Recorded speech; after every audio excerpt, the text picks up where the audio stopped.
नमस्कार, श्री स्वामी समर्थ. स्वागत आहे तुमचं माझे स्वामी या चॅनलवर. कसे आहात सर्व? मस्त ना? मस्तच राहा आणि स्वामी सेवा करत राहा. आपण सर्व स्वामी भक्त आहोत, तर कुठे ना कुठेतरी आपल्याला स्वामी सेवा करण्यासाठी स्वामींची मूर्ती, स्वामींचा फोटो हा समोर असल्याशिवाय आपल्याकडून सेवा होत नाही, पूजा होत नाही.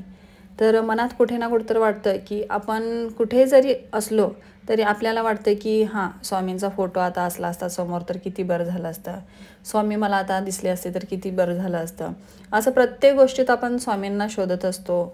स्वामींचे दर्शन करण्यासाठी स्वामींना त्या गोष्टीत बघत असतो की स्वामींनी आपल्याला आता दर्शन दिलं पाहिजे, किंवा स्वामींचं चित्र आपल्यासमोर उभा राहिला पाहिजे, स्वामींची मूर्ती आता आपल्यासमोर असायला हवी पूजा करण्यासाठी. किंवा एखादी कुठली पण तुम्ही सेवा करत असाल किंवा नामस्मरण जरी करत असाल तर आपल्याला सतत वाटत असतं की स्वामी आपल्या समोर असले असते तर किती बरं झालं असतं, आणखी ती सेवा करण्यासाठी आपल्याला उत्साह आला असता. पण स्वामींचा याबद्दलच एक संदेश आहे, तोच मी तुम्हाला या व्हिडिओमध्ये सांगणार आहे. स्वामी म्हणतात की आमचा हा मानवी देह आणि देवळातील देवाची मूर्ती यात काही फारसा फरक नाही. तुमचं चित्त एकाग्र करता यावं म्हणून या देहाचा निमित्त झाला आहे. पण खरा देव हा देह आणि मूर्ती यांच्या पलीकडचा आहे. त्याला कसलाही आकार नाही, विकार नाही. तो निर्दोष आणि निर्गुण आहे. अपमान आणि घावाच्याही पलीकडचा आहे. तुम्ही लोक की नाही देह आणि मूर्तीमध्ये अडकता. आता हेच पहा ना, आम्ही काही काळाकरिता जरी दिसलो नाही की तुमचा जीव कासावीस होतो की नाही? का? हे मान्य आहे, तुमचं प्रेम आहे, पण ते चुकीचं नाही का?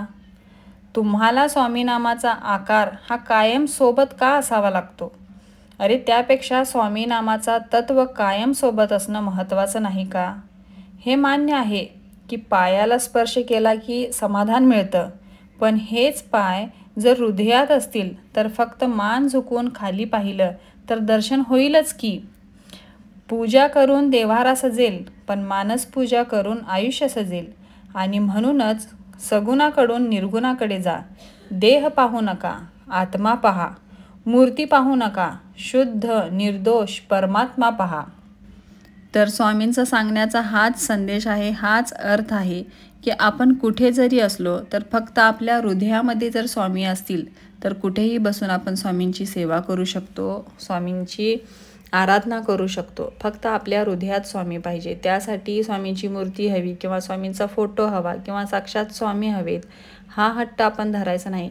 आपल्या मनात जर भाव असेल ना, स्वामीबद्दल श्रद्धा असेल तर फक्त स्वामींचे चरण आपल्या हृदयात ठेवा आणि कुठेही बसून फक्त तुम्ही डोळे झाकून मान खाली करून जरी स्वामींना नमस्कार केला तरी तो स्वामीपर्यंत पोहोचतो.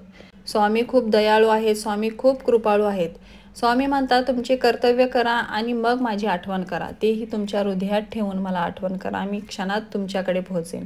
त्यासाठी तुम्हाला एवढा जीवाचा आटापिटा करून मंदिरात किंवा एखाद्या मूर्तीच्या समोर किंवा फोटोज पाहिजे हा हट्ट न करता जिथे आहे तिथे फक्त स्वामींना हृदयात ठेवा आणि तिथूनच स्वामींना नमस्कार करा. ती सेवा, तो नमस्कार स्वामींच्या चरणी हा पोहोचेलच तुमचा. फक्त मनामध्ये चांगले भाव ठेवा, स्वतःचे कर्म चांगले ठेवा. स्वामी तुम्हाला नक्की प्रत्येक कामात यश देतील. प्रत्येक ठिकाणी स्वामी तुमच्या पाठीशी आहेत ही अनुभूतीसुद्धा स्वामी तुम्हाला त्यावेळी घडवून देतील. फक्त स्वामी जे सांगतात ना त्या मार्गावर तुम्ही चला आणि स्वामींची साथ केवढाही मोठा संकट येऊ दे त्यावेळीसुद्धा स्वामींची साथ तुम्ही सोडू नका.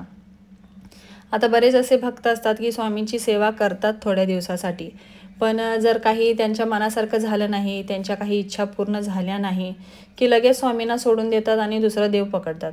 मग आणि त्या देवाची सेवा करतात, त्यामध्ये जर त्यांना यश आलं तर ठीक, परत ते सोडून देतात आणि दुसरं देव. तर तसं करू नका. संकट हे आपले प्रारब्ध आहेत. जे काही अडचणी आहेत ना, जे काही वाईट काळ आपला आहे तर ते आपलेच प्रारब्ध आहेत, आपलेच भोग आहेत. हे समजून ते भोग तुम्ही भोगा आणि आपल्या कर्तव्याशी एकनिष्ठ राहा, समाधानी राहा. प्रत्येक गोष्टीसाठी स्वामींना शरण जावा. जे काही तुम्ही करताय ते स्वामींना शरण जाऊन करा. त्या गोष्टीत तुम्हाला 100% समाधान हे मिळणारच. फक्त स्वामींना शरण जाऊन ती गोष्ट करा. दुसरे सांगतायत म्हणून कुठलीही गोष्ट तुम्ही करू नका. तुमच्या मनात स्वामींबद्दल श्रद्धा, भक्ती, भाव असला पाहिजे, तरच ह्या सगळ्या गोष्टी घडतात. स्वामी हे फक्त आणि फक्त प्रेमाचे भुकेले आहेत, शुद्ध भावाचे भुकेले आहेत. त्यांना कुठल्याही मोठ्या गोष्टी करून गाजावाजा करून त्यांना प्रसन्न करण्याची काहीच गरज नाही.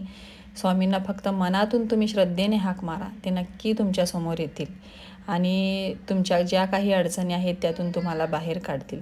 तर इथून पुढे स्वामींचा फोटोच पाहिजे किंवा मूर्तीच पाहिजे असा हट्ट तुम्ही धरू नका.